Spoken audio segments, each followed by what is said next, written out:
കുറവരങ്ങാണ്ട പള്ളിയിലെ ഒക്ടോബർ മാസത്തെ ആദ്യ വെള്ളിയാചരണം വളരെ ഭംഗിയായിട്ട് നടന്നുകൊണ്ടിരിക്കുന്നു.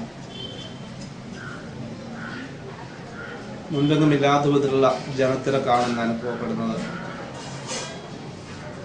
ഒക്ടോബർ മാസം ജപമാല ഭക്തിയുടെ മാസമാണ് എന്ന് തന്നെയാണ് പ്രത്യേകതയും.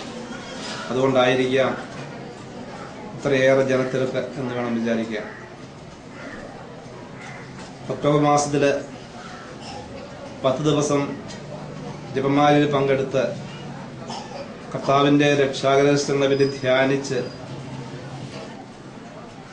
മാനസാന്തരത്തിലേക്ക് വളരുന്നതിന്റെ കാലഘട്ടമാണ്.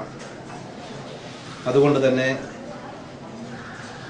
പാപമോചനത്തിന്റെ കുദാശ സ്വീകരിച്ച് വിശുദ്ധ കുർബാനയിൽ പങ്കെടുത്ത് ദൈവാനുഗ്രഹം പ്രാപിക്കാനുള്ള അവസരമായിട്ട് ഈ ആദ്യ വെള്ളിയെ ഭക്തജനങ്ങൾ കാണുന്നു എന്നാണ് മനസ്സിലാവുന്നത്. പതിവിൽ കൂടുതൽ ആളുകൾ കുമ്പസാരിക്കാൻ വേണ്ടി വന്നിട്ടുള്ളതായിട്ട് മനസ്സിലാക്കാൻ പറ്റുന്നുണ്ട്.